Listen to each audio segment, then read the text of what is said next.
Porque Deus não nos deu o espírito de temor, mas de poder, de amor e de moderação. 2 Timóteo capítulo 1, versículo 7. Deus não nos deu o espírito de medo, mas de poder. Uma geração assombrada pelo medo. Vivemos dias em que o medo tem se alastrado como uma praga invisível. Medo do futuro, medo das guerras, medo de perder tudo, medo de não ser aceito, medo de não ser salvo. Uma nuvem sombria de incertezas paira sobre a humanidade, e até muitos dos que se dizem filhos da luz estão se escondendo nas cavernas da incredulidade, da apostasia e da mornidão espiritual. Mas a palavra de Deus se ergue como um farol diante da noite escura e declara com autoridade: Deus não nos deu o espírito de medo, mas de poder, de autoridade. Este é um chamado à batalha, um brado profético que convoca os valentes do Senhor a se levantarem, sacudirem o pó do comodismo e marcharem na autoridade do nome de Jesus, pois os dias são maus e o tempo é curto. Esta é uma mensagem de despertamento, de confronto e de amor. Que o Espírito Santo penetre cada coração que ouvir esta palavra e transforme em fogo e autoridade a sua alma. A realidade do tempo presente. Vivemos uma época sem precedentes. As sombras da apostasia cobrem a terra como nuvens carregadas, prestes a despejar a tempestade final. Os noticiários gritam caos e o espírito deste século, confuso, humanista e relativista, penetra os corações com medo, confusão e cegueira espiritual. Charles Spurgeon afirmou com coragem: um tempo chegará em que, em vez de pastores alimentarem ovelhas, teremos palhaços entretendo bodes. Esse tempo chegou, o entretenimento substituiu o ensino da palavra, a performance tomou o lugar da presença e o medo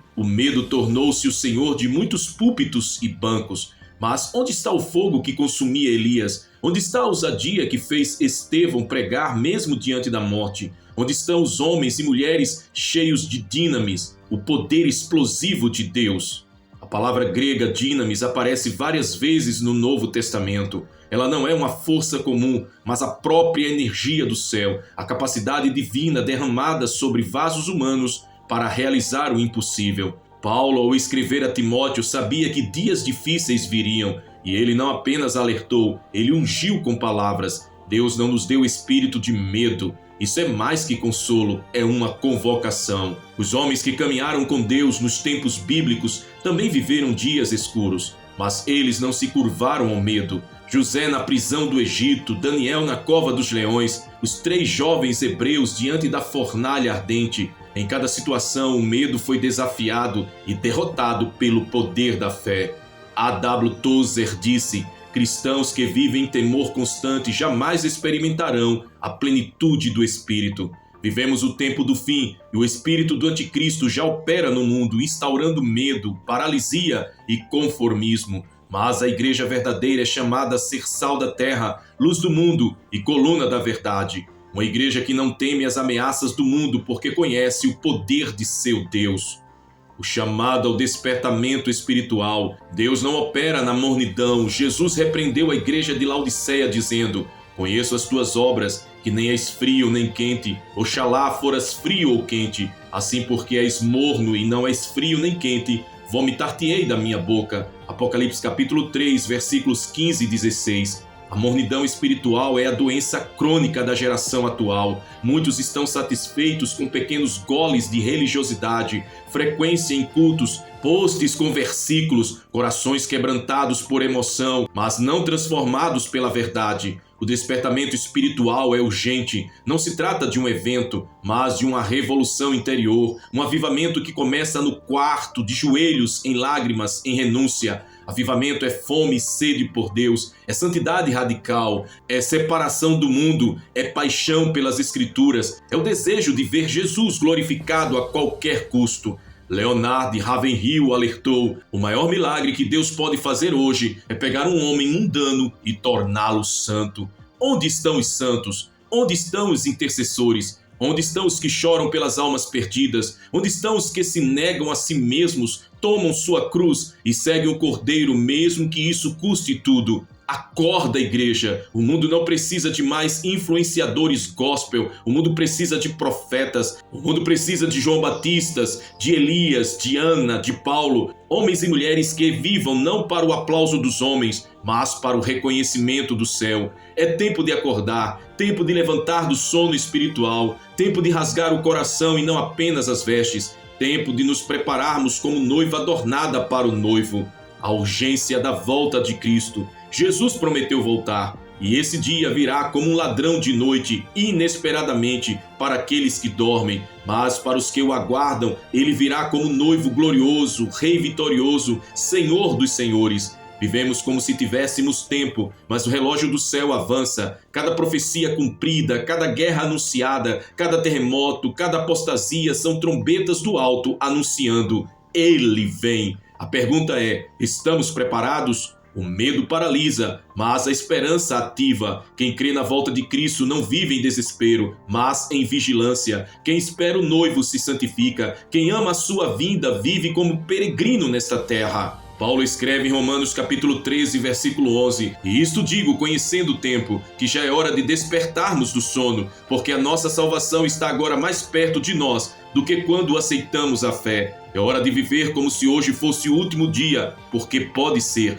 As vestes precisam estar limpas, as lâmpadas precisam estar acesas, o azeite da intimidade precisa estar abundante. A volta de Jesus não é um evento opcional da escatologia, é o ápice da nossa esperança. John Wesley disse: viva cada dia como se Cristo tivesse morrido ontem, ressuscitado hoje e voltasse amanhã. Que impacto essa consciência traria à nossa geração? Se realmente acreditássemos que o Rei está às portas, que pecados abandonaríamos, que passos de fé daríamos, que reconciliações buscaríamos. Ele vem, e com ele o juízo, com ele a glória, com ele a recompensa, com ele o fim de toda dor, mas também o início da eternidade, onde você passará a sua. Não há mais tempo para brincar de ser cristão. Não há mais tempo para uma vida dividida entre o altar e o mundo. O Espírito e a noiva dizem: vem.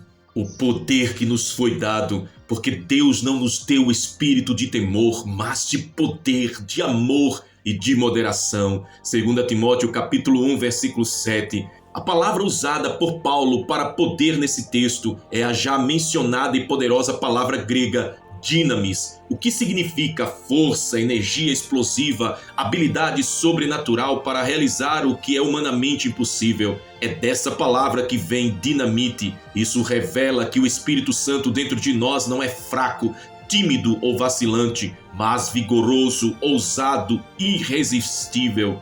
Isso revela que o Espírito Santo dentro de nós não é fraco, tímido ou vacilante, mas vigoroso, ousado, irresistível. Essa dinamis não é fruto da personalidade, não é carisma, não é talento, não é força humana, é uma concessão celestial, é o próprio Espírito de Deus agindo dentro do homem regenerado. Jesus, antes de ascender aos céus, deixou esta promessa viva em Atos capítulo 1, versículo 8. Mas recebereis a virtude, o poder, dinamis, do Espírito Santo, que há de vir sobre vós, e ser-me-eis testemunhas. O propósito do poder não é autopromoção, mas testemunho. Não é status, é serviço. Não é conforto, é confronto. O poder que recebemos é para resistirmos ao pecado, vencermos o diabo, pregarmos com autoridade, intercedermos com eficácia e vivermos vidas que glorificam o nome do Cordeiro. Por que então há tantos crentes fracos, temerosos, apáticos e derrotados? Porque muitos vivem desconectados da fonte do poder, oram pouco, jejuam raramente, buscam a Deus superficialmente. O poder está disponível, mas requer rendição, requer busca, requer quebrantamento. Leonard de Ravenhill confronta: a única razão pela qual não temos avivamento é porque estamos dispostos a viver sem ele. Essa geração precisa de mais que mensagens motivacionais, precisa do batismo com fogo, precisa da unção que quebra o jugo, precisa de homens e mulheres como Estevão, cheios do Espírito e de poder, que não temem a morte porque já morreram para si mesmos. Quando Paulo escreve a Timóteo, ele está em uma prisão, enfrenta frio, solidão, perseguição e a iminência do martírio. Mas mesmo ali, encorajado pelo Espírito, ele escreve com fé e autoridade. Por quê? porque havia algo dentro dele mais forte que os grilhões, o poder do Espírito Santo, aleluia. Não importa o tamanho do problema, o contexto da perseguição, a escassez ao redor, quem tem dinamis do céu vive acima das circunstâncias, anda sobre as águas, resiste ao fogo, fala aos montes, expulsa demônios e glorifica a Deus em tudo. A Bíblia está repleta de homens comuns que realizaram feitos extraordinários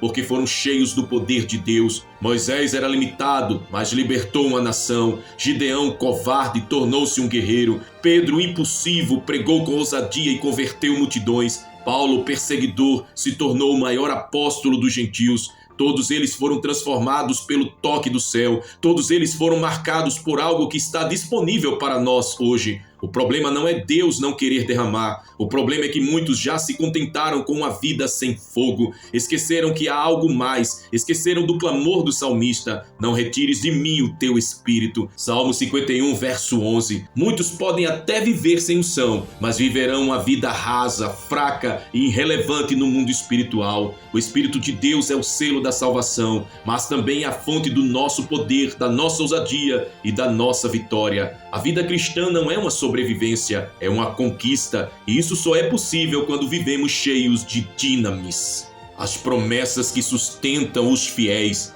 Em meio às dores que sacodem os alicerces da terra, os filhos de Deus não são sustentados por emoções, por estabilidade humana ou por estruturas do sistema. São sustentados por promessas, e não qualquer promessa, mas aquelas firmadas pelo próprio Deus, que não pode mentir. Tito capítulo 1, versículo 2. Ele disse: eis que eu estou convosco todos os dias, até a consumação dos séculos. Mateus capítulo 28, versículo 20. Essa é a promessa da presença contínua, não de um dia, não de uma visita esporádica, mas de todos os dias. Quando há luz e quando há escuridão, quando tudo vai bem e quando tudo parece desabar. Outra promessa firme está em Isaías capítulo 43, versículo 2. Quando passares pelas águas, estarei contigo, e quando pelos rios, eles não te submergirão. Quando passares pelo fogo, não te queimarás, nem a chama arderá em ti. Perceba, Deus não disse que evitaríamos as águas, os rios ou o fogo. Ele prometeu presença em meio a eles. Isso muda tudo. Não é a ausência de provas que revela a nossa fé, mas a presença de Deus nas provas que testifica quem somos nele. Filho, filha de Deus, firme-se nas promessas. Elas são a âncora da alma no mar revolto do tempo do fim. Advertências proféticas para esta geração. Os céus estão soando um alarme. O Espírito Santo está convocando uma geração para a última linha de batalha espiritual antes da volta do Rei. Muitos estão dormindo, outros brincando com o pecado, e ainda há os que zombam da palavra. Mas há um grupo remanescente, com olhos atentos e lâmpadas acesas. Jesus disse: vigiai, pois, porque não sabeis a que hora há de vir o vosso Senhor. Mateus capítulo 24, versículo 42. A ordem é clara: vigiar. Não é tempo de entretenimento espiritual, mas de vigilância. Os atalaias precisam voltar aos muros, os intercessores precisam voltar ao clamor, os ministros precisam voltar ao arrependimento. O Espírito está dizendo à igreja: não se contaminem com o fermento dos fariseus, a hipocrisia religiosa, não se envolvam com o sistema de Balaão, o lucro acima da verdade, não se prostrem diante do espírito de Jezabel, a sensualidade e o domínio sobre o altar. Não vendam a verdade por seguidores, palcos ou visibilidade. Esta geração será cobrada. O que fizemos com a palavra que recebemos? O que fizemos com a liberdade que tivemos? O que fizemos com o sangue derramado por nós? Deus não se deixa escarnecer. O juízo começa pela casa de Deus e é hora de nos humilharmos. A rocha inabalável. A tempestade está chegando. Os ventos sopram mais fortes. A escuridão se aproxima. Mas para aqueles que construíram a sua vida sobre a rocha, não há o que temer. Todo aquele, pois, que escuta estas minhas palavras e as pratica, assemelhá-lo-ei ao homem prudente que edificou a sua casa sobre a rocha. Mateus capítulo 7, versículo 24. Quem é a rocha? É Jesus. Ele não é areia movediça, ele não muda com os ventos, ele não desmorona com as notícias, ele permanece o mesmo ontem, hoje e eternamente. Nesta geração de incertezas, Ele é a certeza. Nesta época de engano, Ele é a verdade. Em tempos de morte, Ele é a vida. Quando tudo passar e vai passar, só restará o que foi construído nele. Construa sua fé na rocha, busque-o em secreto, obedeça-lhe no oculto, ande com Ele mesmo que ninguém esteja olhando. No fim, Ele se revelará como o verdadeiro e eterno refúgio da sua vida. Faça essa oração comigo neste momento de entrega e de dependência total a esse refúgio soberano e inabalável que é Jesus. Senhor Deus Todo-Poderoso, nesta hora de tanta turbulência, de tanto barulho, de tantas distrações, nós nos rendemos diante da Tua presença. Tira de nós o medo, a dúvida, o desespero. Revela-nos o Teu Filho como verdadeiro refúgio dos últimos dias. Esconda-nos à sombra das Tuas asas. Livra-nos do laço do passarinheiro. Guia-nos pelo vale da sombra da morte. E ainda assim não temeremos. Levanta uma geração que não negocia a verdade, uma geração que prefere morrer pela fé do que viver pela conveniência, uma geração que se entrega, que obedece, que clama. Espírito Santo, incendeia novamente os nossos corações, livra-nos da mornidão, restaura a paixão pela Tua palavra, purifica os nossos olhos, abre os nossos ouvidos, tira o amor ao mundo, tira a amizade com o sistema, arranca toda aliança com Babilônia, faz-nos santos, faz-nos separados, faz-nos irrepreensíveis, lava-nos com Teu sangue, marca-nos com Teu selo, transforma-nos com Tua glória, e no dia da Tua volta, ó Senhor, que sejamos achados como os servos fiéis, com lâmpadas acesas, com azeite extra, com vestes limpas, com olhos no céu. Tu és o nosso refúgio, o nosso libertador, o nosso Rei. Vem, Senhor Jesus, Maranata, a Tua noiva te espera com saudade. Em o nome de Jesus fazemos essa oração a Ti, ó Pai. Te louvamos e Te adoramos por tudo. Amém e amém. Glória ao Teu nome, ó Senhor. O inimigo pode rugir, mas Jesus já venceu. Por isso não vos contendes. Quem subirá ao céu, isto é, para lá conduzir Cristo, ou quem descerá ao abismo, isto é, para lá trazer de novo Cristo dentre os mortos. Mas que diz ele, subiu ao alto, levou cativo o cativeiro e deu dons aos homens. Efésios capítulo 4, versículos 9 e 10. O rugido do inimigo e o grau da vitória. Vivemos dias em que a voz do inimigo ressoa em alto e bom tom, desesperança, medo, divisão, apostasia. Ele ruge como um leão que busca quem possa tragar. 1 Pedro capítulo 5, versículo 8, lançando suspeitas, dúvidas e tentativas de silenciar a fé dos que ainda perseveram. Mas a Bíblia declara com clareza, Jesus já venceu. A cruz é o símbolo definitivo da derrota do diabo. O túmulo vazio é a proclamação da vitória eterna. E a ressurreição é a garantia de que o mal perdeu sua autoridade. Essa palavra é um chamado urgente ao despertamento escatológico,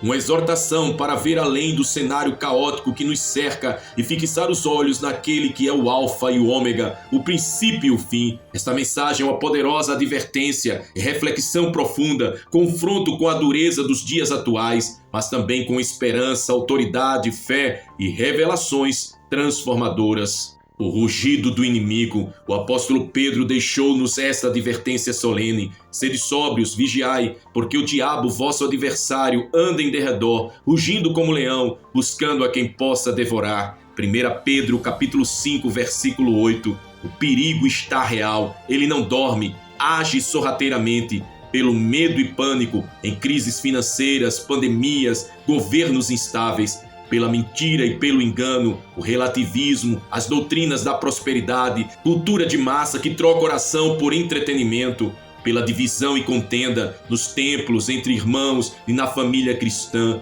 pela perseguição e hostilidade escancaradas em muitos países, silenciando vozes fiéis. O inimigo quer nos roubar a fé, silenciar a voz da verdade, torturar a alma com dúvidas. Em seus rugidos quer nos dominar, em seu ecoar quer nos calar, mas a cruz esmaga a sua cabeça. Eis que eu estou convosco todos os dias, diz o Senhor. Mateus capítulo 28, versículo 20. A vitória já foi comprada, aleluia. Glória ao Senhor Jesus, que venceu o diabo na cruz do Calvário, que com sua autoridade e poder venceu as artimanhas do inimigo, subiu ao céu, hoje está diante do trono de Deus, intercedendo pela minha vida e pela sua vida, e nele nós somos mais que vencedores. Meu irmão, fique firme na fé, fique firme na palavra do Senhor, não tenha medo. Deus tem te dado um espírito de ousadia, não um espírito de temor. Ele vai te usar para fazer coisas grandes antes da sua volta, e que você possa estar preparado, com o coração pronto, com as suas vestes limpas, esperando e ansiando a volta do amado da nossa alma e declarando juntamente com a noiva, com o Espírito Santo, esta noiva da qual todos nós fazemos parte, que você possa declarar juntamente comigo: Maranata, ora vem Senhor Jesus, aleluia, glória ao Cordeiro de Deus, o nosso eterno Salvador e Senhor Jesus. Meu irmão, se esta mensagem falou com a sua alma, se as verdades que aqui foram reveladas encontraram eco no seu espírito, se o rugido do inimigo não te assusta mais, porque você sabe que Jesus já venceu, então escreva agora mesmo nos comentários a sua declaração pública de fé. Vamos encher este espaço com palavras proféticas, com convicções firmes e com o fogo da palavra viva que parte do nosso coração. Declare assim: Jesus já venceu por mim, eu sou mais que vencedor. Declare: eu não temerei, pois meu Redentor vive. Declare também com ousadia: o rugido do inimigo não me paralisa, eu sigo pelo poder da cruz. Declare com todo o seu coração: sou mais que vencedor, sou mais que vencedora em Cristo Jesus. Declare: ainda que tudo ao meu redor desmorone, minha fé está firmada em Jesus. Declare também: viverei em santidade e vigilância até o dia da sua volta. Declare com todo o seu coração: o Senhor é o meu refúgio nos dias maus, nele eu confiarei. E declare com toda ousadia, com toda a sua alma: o Cordeiro venceu e eu vencerei com ele. Aleluia! Deixe a sua palavra profética, ela será uma semente de fé e despertamento para outros que vierem aqui depois de você. E se você ainda não é inscrito aqui em nosso canal À Volta, clique agora mesmo em inscrever-se. Se inscreva, ative o sininho das notificações para receber notificação sempre que uma nova palavra profética for liberada aqui. E compartilhe esta mensagem com pelo menos 7 pessoas hoje. Seja um evangelista digital, leve esta verdade aos 4 cantos da terra. Que o Senhor te fortaleça com espírito de poder, que você ande sem temor, cheio do fogo do céu, que o inimigo ruja, mas que a sua fé permaneça inabalável, que a cruz de Cristo seja o teu pendão e o sangue do Cordeiro a tua garantia de vitória. A graça do Senhor Jesus Cristo, o amor de Deus Pai e a comunhão do Espírito Santo estejam com todos vós, agora e para todos sempre. Amém. Até a próxima mensagem, aqui no nosso canal À Volta. Maranata, ora vem Senhor Jesus. Deus te abençoe.